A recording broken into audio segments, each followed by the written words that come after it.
My boss told me to stop working above my pay grade, so I started working exactly at my pay grade. I'd been at this company for 3 years when my manager Richard completely humiliated me during a big meeting in front of the entire team. Maybe we could save time by changing how we handle these reports, I suggested, holding up the chart I had spent my entire weekend on. Let's not work above our pay grade, shall we, Daniel? Richard said with that condescending laugh that made everyone uncomfortable. You're entry level, not management. Do what you're paid for, nothing more. He flipped to the next slide as if my work didn't exist. Stay in my lane? Fine. I silently put the marker down, practically glowing with satisfaction.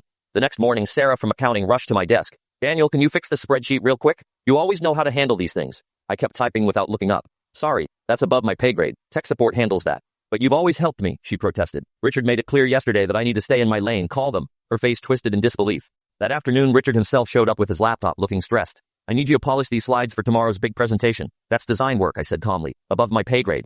But you've been making my slides since you started here, which was wrong of me. You were right yesterday. I was getting ahead of myself. His left eye twitched. This presentation is critical. Then you should probably do it yourself, or hire someone. He stormed off, furious. The real fun started when the new hire arrived. Linda from HR brought him to my desk. Daniel always trains our new people. He's the best at explaining everything. I glanced at the guy clutching his folder. Training is a supervisor's job. It's not in my description. Linda froze. But you've trained the last, which was working above my pay grade. Richard corrected that on Monday. Within 15 minutes, Richard appeared, livid. What's this about refusing to train Kevin? Training isn't part of my role. That sounds like a management problem. His face turned red. Daniel, be reasonable. I'm being exactly what you told me to be, staying in my lane. At 4:47, Richard ran into panic mode. An important client needs updated numbers for their 5:30 call. I was already packing my bag. My hours are 9 to 5. Overtime requires authorization and higher pay. Daniel, don't do this. The contract is worth $2 million. Sounds like something management should handle. I logged out while he stood speechless. Friday's departmental meeting was a disaster. Richard tried to present without the background work I normally did. The VP asked for details, but Richard couldn't answer. Where are the breakdowns? The VP pressed. Richard fumbled with his laptop. Daniel usually... they're being compiled. I thought Daniel did those, said Cora. Daniel is focusing on his core responsibilities, Richard muttered, which apparently doesn't include the 20 other things he was doing. Sarah snapped, still bitter about her spreadsheet.